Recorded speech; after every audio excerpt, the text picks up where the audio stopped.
GM, aujourd'hui, vidéo update sur la grenouille Fog. Mon bullrun dépend littéralement de cette grenouille. Avant tout, rejoins mon Telegram, j'ai rien à te vendre. Pourquoi? Parce que j'ai recréé un Telegram il n'y a pas très longtemps, il n'y a pas grand monde dessus. Dessus, qu'est-ce qui se passe? Je raconte ma vie, je mets mes vidéos et je balance des trucs assez intéressants dans le monde de la crypto. Donc, si ça t'intéresse, rejoins mon Telegram, tu as le lien en description et en commentaire épinglé. On va faire un point rapidement sur Fog. Fog, c'est quoi? C'est une grenouille memecoin qui est du coup sur la blockchain Solana. Alors, je m'explique. Il y a maintenant plusieurs mois, il me semble que c'était en octobre dernier, quelque part par ici, j'étais rentré sur Fog. Ok. Qu'est-ce qui s'est passé?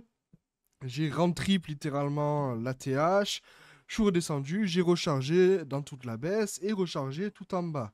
Qu'est-ce qui se passe numéro 2? On a cette grenouille qui est littéralement en train de devenir une des plus grosses IP dans le monde de la crypto. Une IP, c'est quoi? C'est une propriété intellectuelle, c'est-à-dire que lorsque tu builds une marque autour d'une crypto, etc., ben, logiquement, ben, ta crypto devient une marque en elle-même, tu fais un branding, tu fais des produits dérivés, etc. Et c'est comme ça qu'on se retrouve avec des géants comme... Alors, on va donner des exemples, bien évidemment, parce qu'on est là pour parler de crypto, d'IP, de memecoin, etc. Euh, il faut savoir que il y a plusieurs IP. Alors, on reviendra ici plus tard. On a en IP, du coup, le top IP, on a Claynosaur. Claynosaur qui est, du coup, une IP extrêmement connue dans le monde de la crypto. On a aussi Pudgy Penguin. Pudgy Penguin, extrêmement connu, c'est impossible que vous soyez passé à côté. On a aussi Nobody qui est en train de build son IP petit à petit. Bref, il y a pas mal d'IP. Le problème des IP, en fait, c'est que c'est soit tout, soit rien. C'est-à-dire que soit l'IP elle passe et vous allez vous retrouver avec une crypto du coup qui explose, comme c'était le cas avec Pudgy Penguin, on s'est retrouvé avec des pingouins qui finissent dans des Walmart, etc. Ça a été une dinguerie. Soit ça passe pas, l'IP flop, les avocats sont pas bons, les papiers sont mal faits, etc. Et du coup, ben, qu'est-ce qui se passe? On se retrouve avec une crypto qui ne perf plus. Ok. Pour le moment, du coup, comme j'ai dit, Nobody Sausage, Claynosaur, etc. On a Pudgy Penguin qui a littéralement pété comme IP et du coup, qu'est-ce qui se passe? Ils ont commencé à sortir des produits dérivés, etc. C'est assez impressionnant parce que ils sont partis d'un petit pingouin, ils ont commencé à faire des peluches, des figurines, des habits, et maintenant ils sont littéralement partout, ok? Ils commencent à faire des baffes, des habits, ils sont dans tous les événements, etc. Et c'est ce qui est en train de se passer avec Fog. Fog qui commence à faire du coup des pulls, des boules de tennis, des peluches, etc. Et on a du coup aussi dans le groupe des baleines commence à accessible, c'est soit il faut avoir 1 million de FOG, donc alors je vous parle, c'est 53 000 dollars, ou bien avoir la NFT, du coup, The Pond, qui est du coup la NFT de FOG, avec un floor price de 12 ou... Non, mais pas 12, 30. 34 Solana. 34 Solana qui va, là où je vous parle, près de 6500 dollars, peut-être un peu moins. Alors, c'est un investissement, mais je pars du principe que si on regarde par exemple Pudgy Penguin, Pudgy Penguin, Pudgy Penguin, Pudgy Penguin, Penguin, Penguin, je sais pas comment on écrit ça, Pudgy Penguin. Dans tous les cas, c'est peut-être OpenSea, OpenSea parce que Pudgy Penguin c'est sur Solana. Alors OpenSea, alors, je sais pas pourquoi OpenSea marche pas. OpenSea, tac, Pudgy Penguin, 9,38 ETH, en sachant que si on regarde rapidement le floor price, etc., en fait, le prix a explosé. Activité, est-ce qu'il y a une charte quelque part? Je crois sur Tensor, il y avait une charte. On va aller rapidement sur Tensor. Tensor Trade. En fait, j'ai vraiment envie de vous montrer un peu ce que ça donne. Ce que ça donne le fait de faire un IP. Pudgy. Pudgy, Pudgy, Pudgy. Est-ce que Tensor c'est Solana aussi? Ok, c'est Solana aussi. Bref, je sais pas ce qu'ils ont foutu OpenSea. Dans tous les cas, les charts n'y sont plus. Mais le prix des Pudgy Penguin était passé de, je crois, 1 ETH à près de 20 ETH lorsque l'IP a explosé et que les petites figurines externes ont fini dans les Walmart. Donc, une IP est extrêmement intéressante. En fait, c'est vraiment primordial à avoir pour un meme coin parce qu'en fait, il y a beaucoup de meme coins qui sortent, ok, mais il n'y a pas beaucoup de meme coins qui développent une IP derrière. Ok. Qu'est-ce qui se passe en ce moment? On a eu du coup le fameux pump, première hype. Ici, on corrige. Et bah, ici, ça commence à s'agiter à nouveau. Ok, le volume qui revient, etc. On a Le volume qui perd un petit peu en 24 heures, c'est normal parce que ben, le marché crypto baisse un petit peu depuis quelques jours. On a le market cap qui est toujours aux alentours des 58 millions. Ça fait pas mal de temps qu'il range à ce niveau-là. Si on se met en 4 heures, vous voyez ici que du coup, ça fait près de 3 jours qu'on n'a pas bougé. Parce que ben, le marché n'est pas très intéressant en ce moment. Par contre, lorsqu'on a de la hype sur le marché, qu'est-ce qui se passe? Fogg explose et Fogg a pris près de 217% en l'espace de 9 jours, même un peu moins parce que je suis parti assez loin avec la règle ici. Mais en l'espace de 4 jours, Fogg a pris près de 200%. Ok? 200%, ce qui est l'équivalent de du coup x3. x3, si on remange x3 à partir de maintenant, on peut rapidement remonter aux alentours des 200 millions. Et si on regarde par exemple une charte comme, j'ai pas d'exemple, mais une charte peut-être comme Fartcoin. Fartcoin, ici, hop, faut juste que je trouve le bon. Fartcoin, 1 milliard. Qu'est-ce qui se passe dans des cryptos lorsqu'en fait on a le premier pump, ensuite le dump ici, et hop, on repart. En fait, c'est exactement ce qui s'est passé sur Fartcoin. Fartcoin, on a eu le premier pump, une énorme correction où en fait on s'est mangé moins 80, 90%. Et puis par la suite, hop, on remonte gentiment. Et Fartcoin a repris du coup 600% en allant presque taper la TH. D'où l'intérêt de absolument recharger lorsque ça baisse et d'avoir une certaine conviction et de croire à un projet. Ok, donc si on se met sur Fartcoin ici et qu'on regarde Fogg, Fogg ici. On a eu du coup le pump. Ok, premier pump, correction, et ici ça se réagite. Pareil pour ici. Pump, correction, ça commence à s'agiter. Donc moi, ça ne me choquerait pas que lorsque le marché crypto repart, Fogg repart avec. C'est pour ça que Fogg est mon plus gros bag. Ma plus grosse conviction, j'avais d'ailleurs acheté deux peluches. Deux peluches. Alors je sais pas si ça se revend encore. Ça se revend encore, 38 $.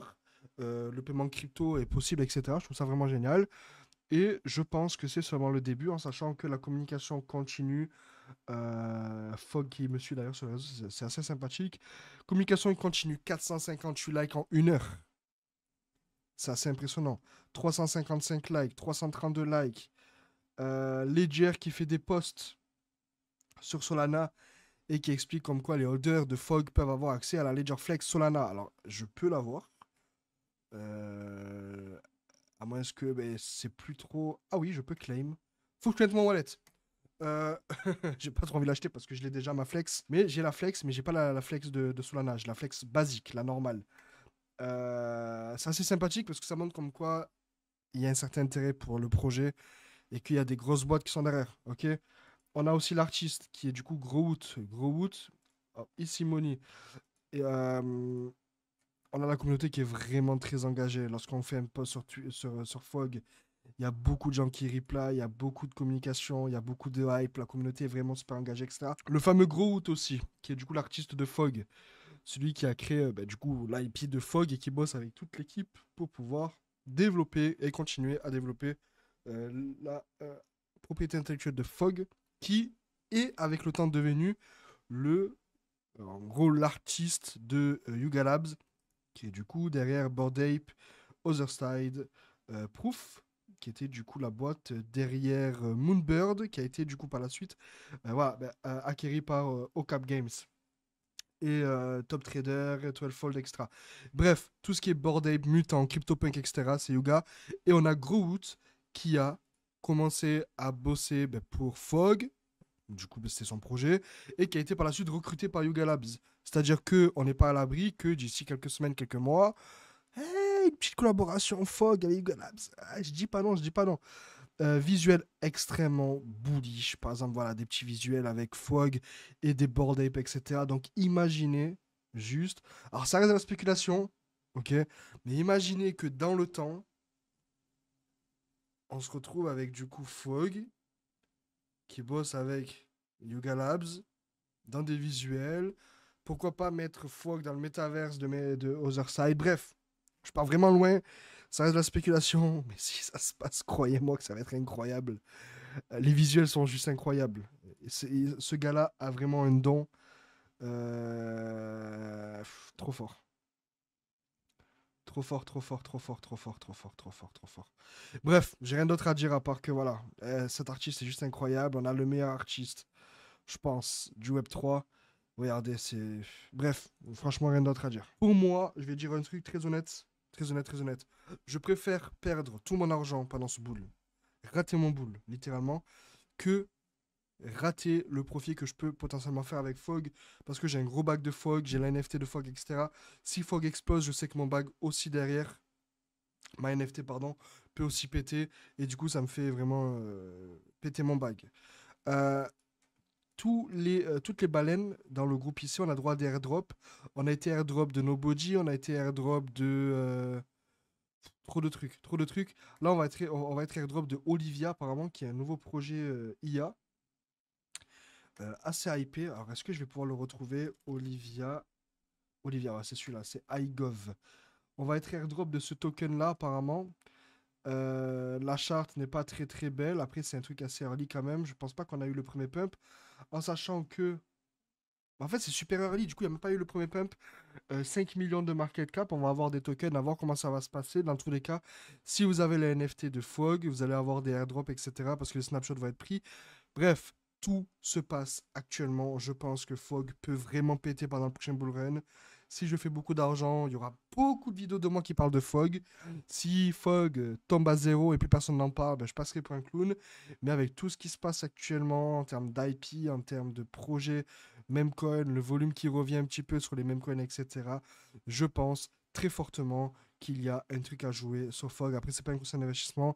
C'est à vous de faire vos propres recherches, etc. Donc, on a vu un petit peu tout ce qui est IP, on a vu le volume qui revient, on a vu la communication, on a vu les airdrops pour toutes les baleines. Et ça, ce que vous voyez actuellement, c'est le groupe des baleines sur Fog. Toutes les personnes qu'il y a dedans, ben, ce sont des personnes qui ont soit 1 million de Fog, soit les personnes qui ont du coup la fameuse NFT, en sachant qu'il y a une supply extrêmement limitée. Voilà. Cabana, qui est du coup un gars qui gère Clénosaur, qui a dit comme quoi l'airdrop d'Olivia va arriver. Donc on n'est pas oublié, on a beaucoup de communautés qui nous airdrop, etc. Et c'est assez sympathique d'avoir du coup un bag crypto conséquent et se faire airdrop à côté, rejoindre les communautés, faire des contacts, etc. Je trouve ça vraiment génial. Bref, dis-moi toi en commentaire ce que tu en penses de Fog. Moi, ce que j'en pense, c'est que ben, c'est mon plus gros bag. Mon bull run dépend littéralement de ce bag. Et ben, si Fog pète, ben, ça va péter, littéralement. Pff, abonne-toi, active la cloche, laisse un like, rejoins mon Telegram.